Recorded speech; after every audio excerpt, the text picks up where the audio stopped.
Let me know if this is showing up. All right. When you get in, tell me you're in. Okay.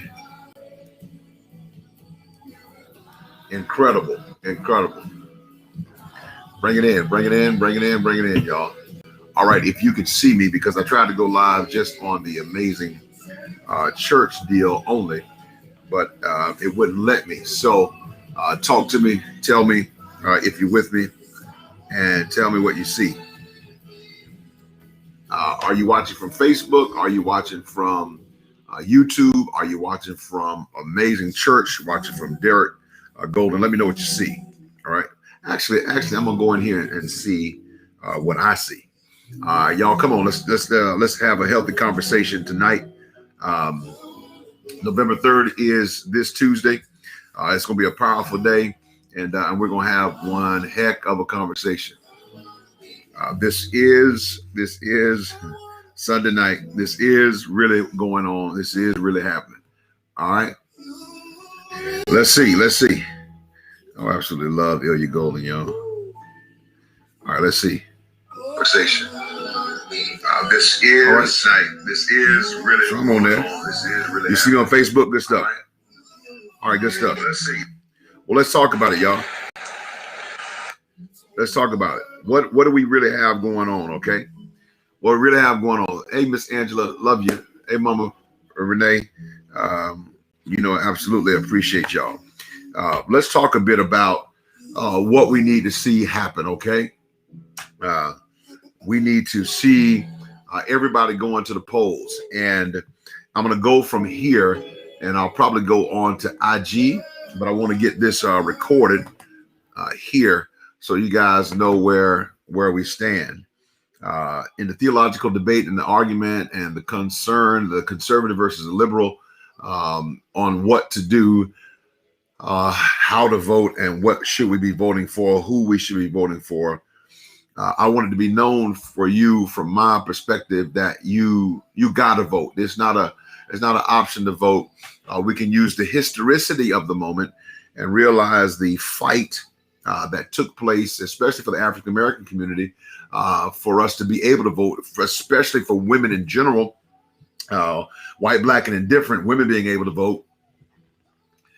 Voting is critical, and it's crucial for us to participate in doing so. So I have a very healthy conscience about voting.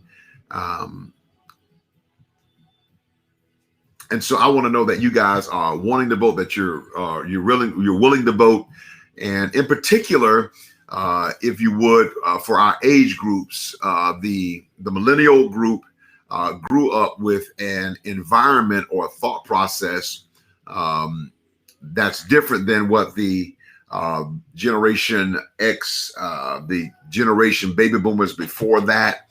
The baby boomers came up in the understanding of separation of church and state, and we realized that that's not necessarily a constitutional component as much as it is a political piece that is used to differentiate separation of authority, that the government has no authority on our religious beliefs, values, and or the expression of doing so. So that's not necessarily a separation of church and state as much as that is an indication of authority over the church, the freedom of religion and that expression. So I just want to know, are y'all voting? Y'all voted, questions you have, and even if you have questions about where we stand as body of Christ. As Amazing Church, we have conservatives, liberals, Democrats, Republicans, independents.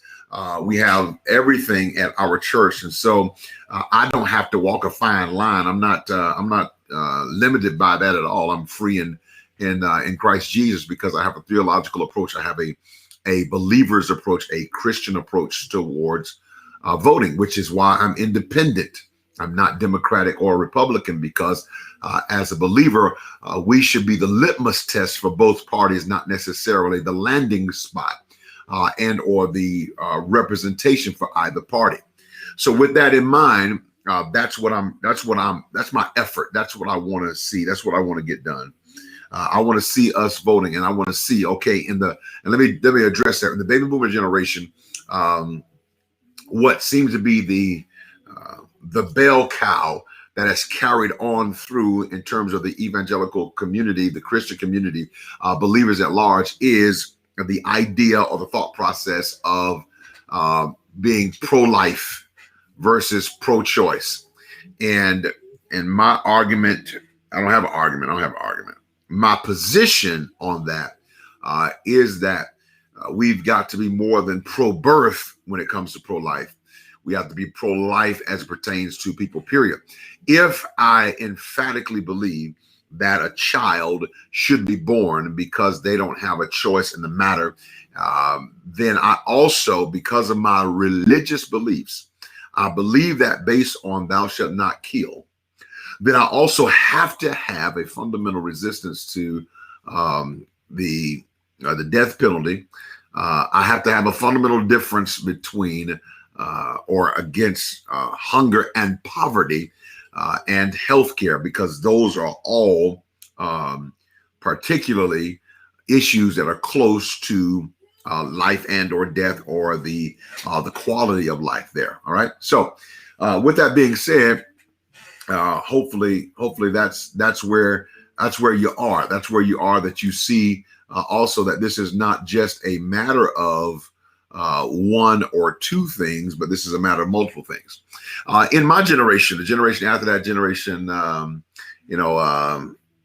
Generation X and the other ones, our concern was who was our voice, who was speaking for us, what was on our behalf.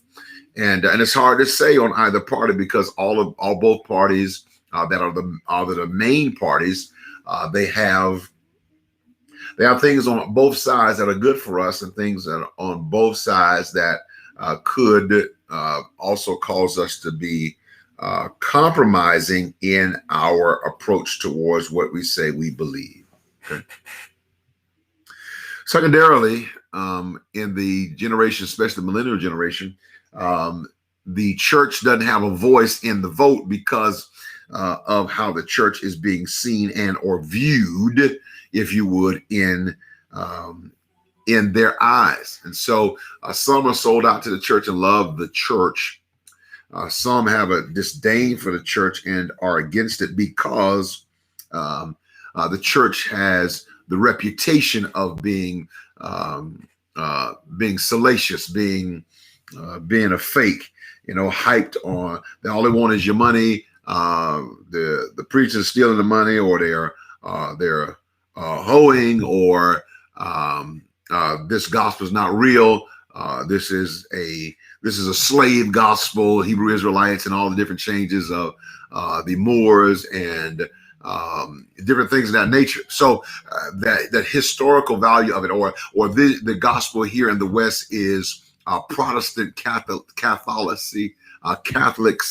and this is the Protestant. This is the product of Martin Luther. So there's a lot of things that go along with that millennials are wrestling with, and that the church has a difficult time overcoming, because we step back so many times, not making a decision or a choice. And so, which brings us to the young generation, those that are eligible to vote, Generation Z. Those folks, Y and Z, there's Y1 and Y2 in terms of millennial, but in terms of what we see, it is a powerful statement for us to be where we are today without being able to see. One second, y'all. This is there's Y1 and Y2 in terms of millennial. That's what I just said, right? So why is he talking for me? All right. So when you get Y1, Y2, and Z, we need to be able to answer their questions on what it is that we see, what it is that we're saying, where are we in this conversation. So that's what I'm here. That's what I'm putting out. I see many of you are watching, but not commenting. So that's cool too. So I came on, as you saw, the note says that why you need to vote. You need to vote because the sacrifice is made for you to vote. You need to vote because that's the American citizen. That is not just a right, but that is a part of us fulfilling our civil duty. It's not just an option. We took it as an option, but it's actually a duty in our democracy for us to vote. Y'all got that? So that's the critical part. We need to vote because it is our duty as a part of being, or the fulfillment of being, a citizen of the United States. Then we should vote because we say our voice, one vote, one voice. It all counts. It does count because in order to understand how it's your voice, you have to understand how voting works. When you talk about voting and the Electoral College and all of those things, they all play a part in the decision-making power of the people. And so the majority people who are making those decisions are based on your votes. Now, I will say that issue becomes more paramount when you're only voting every 4 years. You actually should be voting, if not every year, every other year, at least. That's the least. Because you have your local elections, you have your local municipalities, as well as your state elections. So you should be voting. You should be voting every year, and if not every year, at least every other year.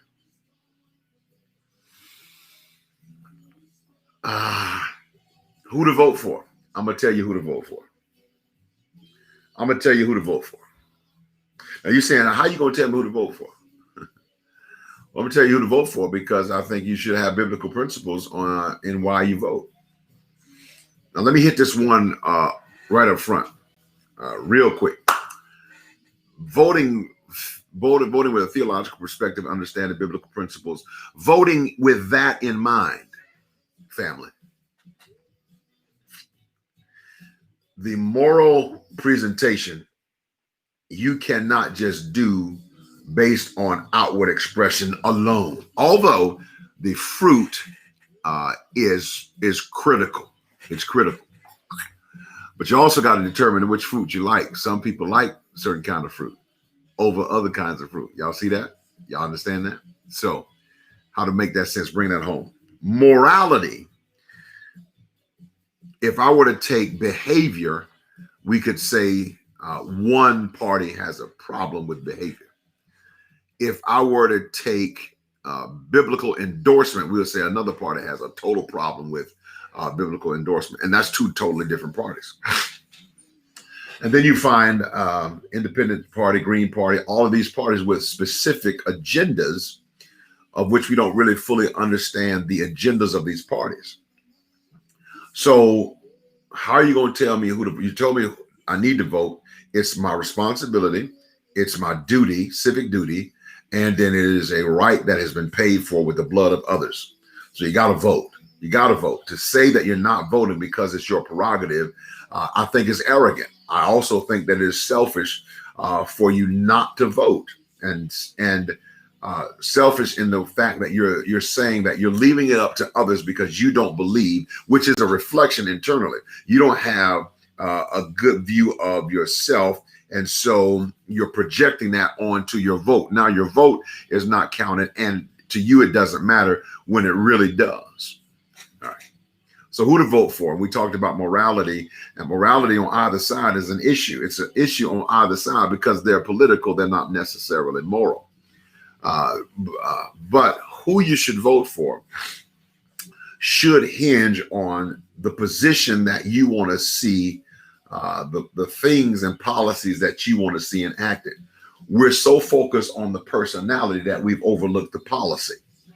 When we don't look at the policy, or that we look at the policy and see how it benefits us versus how it benefits the country, because that is another place where people have an issue. We're only thinking about how is it going to benefit me, or how is it going to benefit us? And that's not how we're supposed to look at it, not as believers. As believers, we're supposed to see and understand that Christ died, and he died for the injustice of others so that the sins of others could be paid for. He came for injustices. He came for sins. He didn't come for a donkey and or an elephant because he represented the lamb. In fact, the lion and the lamb. And if we want to look at all four of those on the plate, the only two that they said would lay together would be the lion and the lamb, that they would lay together. But the lion's able to take care of the elephant and the donkey. All right, so Make that make sense for me, Pastor. Make that make sense for me. I think it's important for you to vote. You have to vote, and this is who you should vote for. The candidate you should vote for is the one that you believe policy-wise will benefit most Americans, because you're not voting for just you and what you can get out of it. You're voting as a civic duty to the country that you're a part of. That's how you should vote. So take a look at policy. Take a look at, yes, personality and morality matters, but remember, these guys are not moral, they're political. So their morality, we may not ever get a chance to see. As a believer, I have a fundamental disagreement with homosexuality. However, I also, as a believer, am against injustices. So I have a fundamental belief that everyone has a right to equal rights as it pertains to living as a human being here on the planet. The same rights that are available to one should be available to another.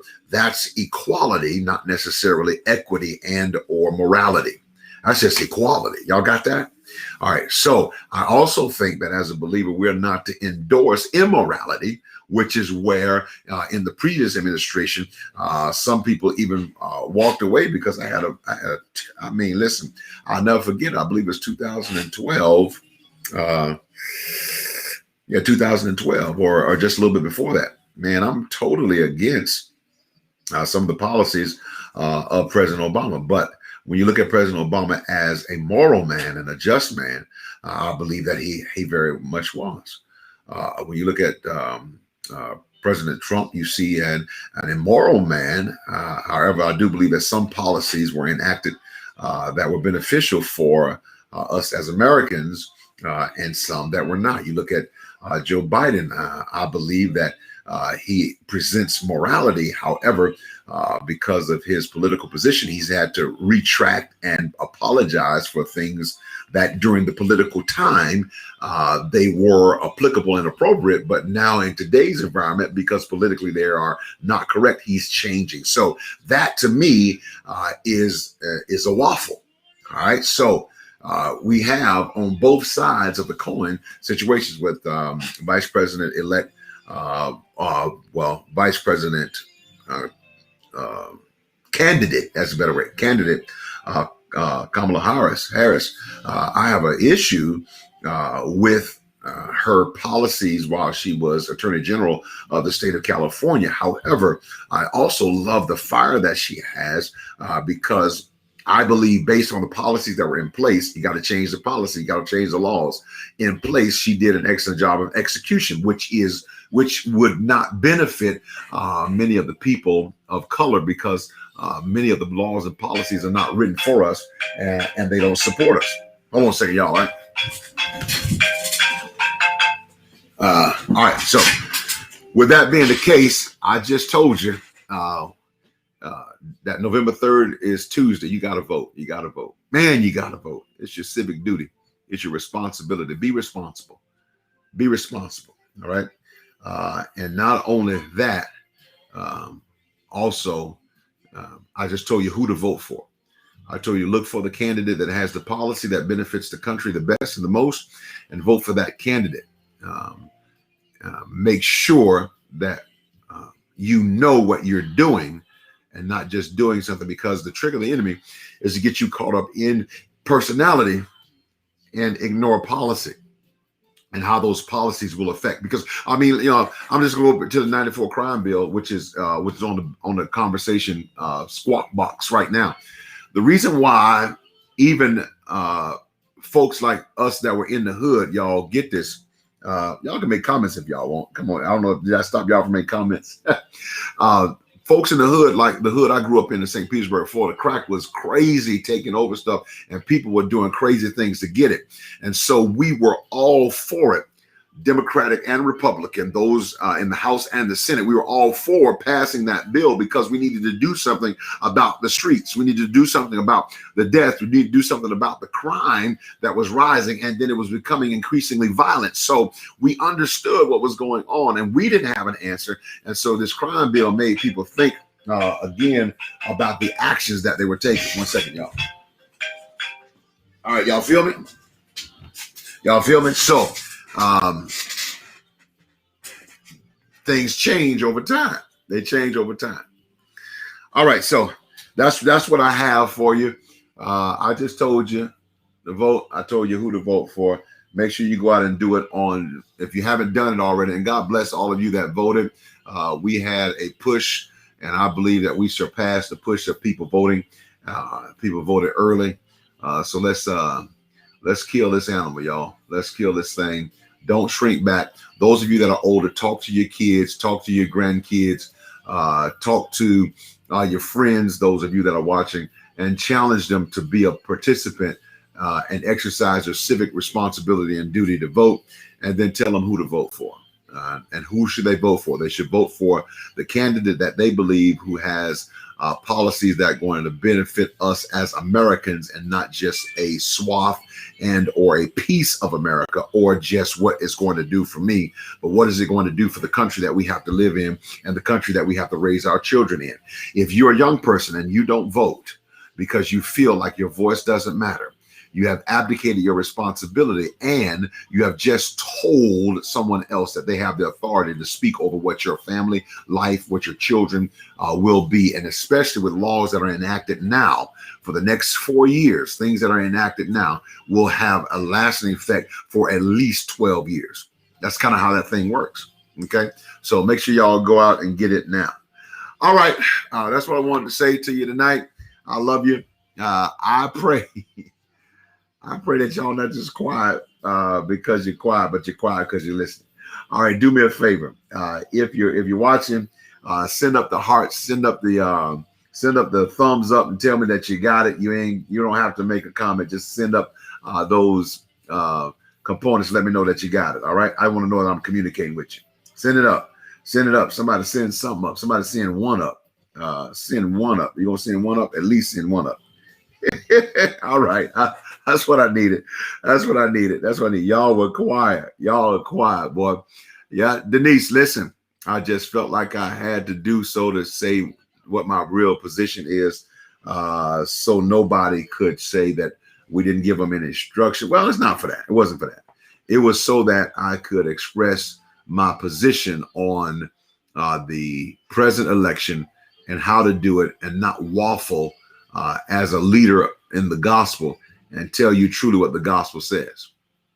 That's why you never heard me say that Donald Trump is not my president. That you can't say that, because then you have to deny the theological perspective that God is an all-powerful God and all authority, according to Scripture. All authority, Romans, all authority has been given by God. You can't do that. Be careful getting into the emotional debates, emotional conversation. Right, Sandy? Come on, Sandy. With people. You can't get emotional with them, and you can't pick a side that you think. Remember, they are not moral. They are political. They are not spiritual. They are political. They will change as the standards change. That's what politicization is about. We just have to make sure that we elect those that have our best interests at heart to the degree that we can. Amen. All right. I'm going to go ahead and go, and then I'm going to pray for you all. God bless you. If I don't talk to you, except for, the 8 a.m. experience, church tomorrow, 8 a.m., make sure that you're there. If I don't talk to you before you vote, I'm congratulating you. I'm confident and I'm happy that you have taken your civic duty seriously. And then I would ask for you to make sure that you encourage, especially the Y2 millennials. Y1, those guys are around about 40, almost 40. But Y2, let's make sure that we get them involved. All right, make sure that they vote. All right, I love y'all. Have a great day. Yeah, the citizens, voters, we set the standards, and we set the standards about who we elect, Sharon, and who we hold accountable. Because remember, those of you that came on late, That's the key to voting every other year. If not every year, every other year, you should be voting, not just every 4 years. If people are only voting every 4 years, then they have at least a 3-term. And if a president serves 2 terms, then now you're talking at least their effect will last for 8 more years. You gotta be mindful of that. At least 12 years. At least 12 years. The 94 crime bill is now getting repealed, or being talked about, rather. I said that too fast. And we knew it needed to be changed as soon as they made marijuana legal. How many sons and daughters and uncles and fathers, how many of them, crack was the problem, but people are going to jail for marijuana because they were caught with a certain amount of marijuana on them. And now marijuana is legal, and we got people who could not pay for lawyers and or attorneys, and because the system was so overrun that they couldn't get public attorneys, public defendants, and so many of them waited out their bail, got in other troubles, and then what wouldn't have been a crime got you locked up for. Y'all listen, some for 25 years. Miss Renee, you know, in that Baltimore area, man, brothers was going to jail for 25 years, that DC area, especially during the time of high crime and high murders, for nothing. It was because it was a third offense. Y'all, it's a trip.